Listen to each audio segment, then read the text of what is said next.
अनम, आपने सुना होगा हंसता हुआ नूरानी चेहरा, काली जुल्फे, रंग सुनहरा। लेकिन इससे पहले जो शुरुआत हुई है वो है हंसते हुए नूरानी चेहरे की। और हंसते हुए नूरानी चेहरे के अंदर अगर कोई चीज जरूरी है तो वो है आपके दांत। आपके दांत आपकी मुस्कुराहट को ना सिर्फ खूबसूरत बनाते हैं बल्कि वो आपकी शख्सियत के अंदर एक ऐसा निखार पैदा कर देते हैं जो कि आपसे बात करने की जानिब आपको मुतवज्जा कर देता है। वो कहते हैं ना कि जब आप किसी की बात सुने तो आप उस पर कॉन्सेंट्रेट करें कि उसे लगे कि आप उसकी बात सुन रहे हैं। लेकिन अगर किसी के दांत पीले होंगे तो बात नहीं सुनी जाएगी। अगर किसी के दांत टूटे हुए होंगे तो बात सुनने में थोड़ी सी हिकारत महसूस होगी। और अगर किसी के दांतों के अंदर कोई गैप हो या आड़े टेढ़े हो, कोई किसी भी किस्म के कोई खदोखाल खराब हो तो आपकी बिल्कुल तो आपकी तवज्जो जो है वो बात से बदल करके दांत पे चली जाती है। और आपके जहन के अंदर ये ख्यालात आते रहते हैं कि भाई साहब मैं तो आपको मशवरा दूंगा एक अच्छे डेंटिस्ट का। बिल्कुल बिल्कुल। इसी हवाले से हमारे साथ एक डेंटिस्ट भी मौजूद हैं हमारे साथ स्टूडियो में। डॉक्टर मोहम्मद अली नाम है उनका, डेंटल सर्जन है। बहुत शुक्रिया अली साहब आपका। अच्छा, ये मसनूई दांतों के हवाले से जो डायबिटीज़ है और हार्ट पेशेंट्स हैं उनको भी अक्सर प्रॉब्लम्स का सामना करना पड़ता है, तो उनके लिए आप क्या रिकमेंड करेंगे? देखें, एक तो डेंटल हेल्थ का ख्याल रखना तो सबकी जिम्मेदारी है। बिल्कुल ठीक है, हम सब को ये कोशिश करनी चाहिए कि साल में एक दफ़ा डेंटिस्ट के पास ज़रूर जाएं। और प्रिवेंशन, जैसे कि हम सब जानते हैं, इज़ बेटर देन क्योर, ताकि दांत उस हालात तक ना पहुँचें कि फिर हमें दांत निकलवाना पड़ जाए, रूट कैनाल की तरफ जाना पड़े, इम्प्लांट करवाना पड़ जाए। तो इसीलिए अब आते हैं डायबिटीज़ और ब्लड प्रेशर के ऊपर। तो ये वो अमराज हैं जिसका डायरेक्ट ताल्लुक आपके मसूड़ों से होता है। ठीक है। डायबिटिक पेशेंट्स हमारे पास आते हैं तो उनके मसूड़े बड़े क्लासिफाइड तरीके से फूले हुए होते हैं। टच करने पे ब्लीड करना शुरू हो जाते हैं।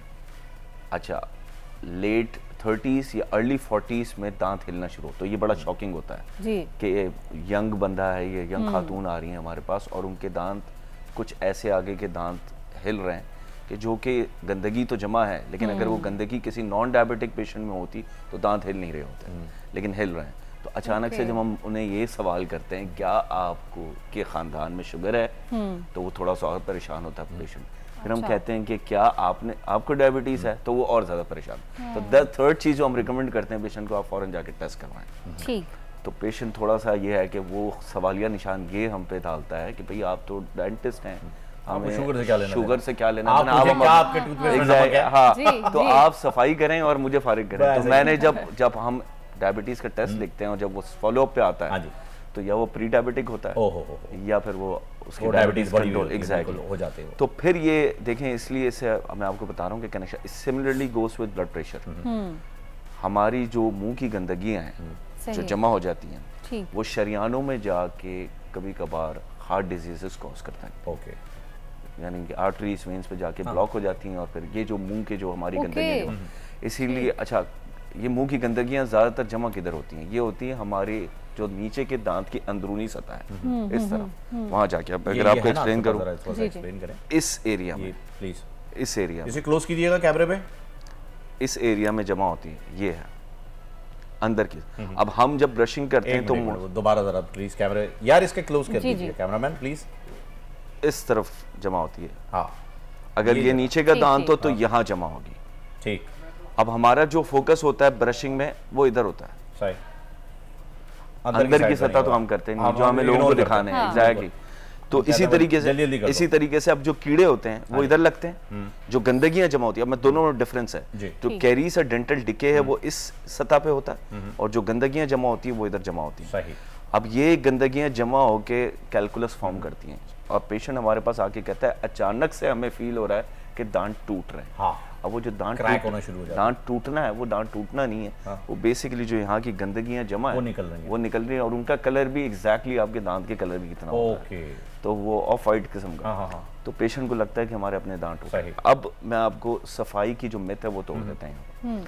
कुछ लोग कहते हैं डेंटिस्ट के पास जाके सफाई करवाने से दांत कमजोर हो जाते हैं। हाँ, बिल्कुल ऐसे ही। अच्छा, यहाँ पर एक चीज़ और मैं ऐड कर दूं, क्योंकि एक डॉक्टर बारबरा हैं, इंटरनेशनल इन्फ्लुएंसर्स भी हैं और उनकी एक थ्योरी चल रही है इस वक्त, बड़ी मशहूर हुई हुई है नेट पे। वो उन्होंने कहा है कि जी रूट कनाल जो है वो कराने से आपका जो ये मेन कॉज आ रहा है आपके दांतों की कमजोरी का और ब्लॉकेज का, ये बढ़ जाता है। क्योंकि जब आप डैमेज दांत को रूट कनाल कराते हैं तो बहुत सारी नर्व्स ऐसी होती हैं जो कि डैमेज हो जाती हैं, सर इसका आपके लिए नुकसानदेह। इसे भी कवर कर लीजिए। सर देखें, पहले आते हैं सफाई पे। जी, हमारे पास घर में गाड़ियाँ हैं, हम कभी कभार खुद साफ करते हैं या ड्राइवर को कहते हैं कि साफ कर लो, ठीक है। हमें वर्कशॉप की ज़रूरत कब पड़ती है? जब हमें उन जगहों को साफ करना पड़ता है जहाँ हमारा हाथ नहीं पहुँचता। Same goes with mouth. हमारी उन जगहों पर जहाँ गंदगियाँ जमा है, वहाँ पर डेंटिस्ट अगर सफाई नहीं करेगा तो फिर वहाँ गंदगी जमा हो के आपकी हड्डी को, आपके जो मुँह की हड्डी है जिसमें दांत चिपका हुआ है, उसको गलाना शुरू करती है। और जब गलाना शुरू करती, खाती है वो गंदगी, तो फिर दांत कमज़ोर होना शुरू होते हैं। और साथ ही साथ फिर मसूड़े नीचे जाना शुरू होते हैं। जब मसूड़े नीचे जाते हैं तो पेशेंट की कंप्लेन ये आती है कि हमें ठंडा गर्म लग रहा है। मसूड़ों ने हमारे दांतों को ऐसे घेरा हुआ है, जब तक वो घेरा हुआ है, जब तक वो घेरा हुआ है तब तक हमारे दांत ठंडा गर्म से बचे रहेंगे। हम गर्म कॉफी जैसे ही वो एक्सपोज हुए, एग्जैक्टली जैसे ही वो रिसीड हुए, वो नीचे गए या ऊपर गए, तो उन्होंने ठंडा गर्म लगना शुरू कर देना। अब आते हैं आपकी रूट कैनाल की। देखिए रूट कैनाल में ये होता है कि जब दांत समझ लें कि आईसीयू में पहुंच जाए, हाँ जी, तो वेंटिलेटर पे डालते हैं, ऐसा ही। तो रूट कैनाल वेंट पे जाना है, हमने आखिरी ऑप्शन ये देना है कि उस दांत को डेट करके, यानी उसकी पल्प, उसकी नर्व्स को रिमूव करके, उसको स्टरलाइज करके, साफ करके, बिल्कुल उसको ऊपर से फिलिंग करके उस पर कैप लगा देते हैं। अब कैप लगाने की वजह क्या होती है? उसको कवर करने की। दांत ब्रिटल हो जाता है, जान खत्म हो जाती है। किसी भी चीज में अगर नर्व्स ना हो, अगर यहाँ से हम नसें निकाल दें तो उसकी जान खत्म हो जाएगी।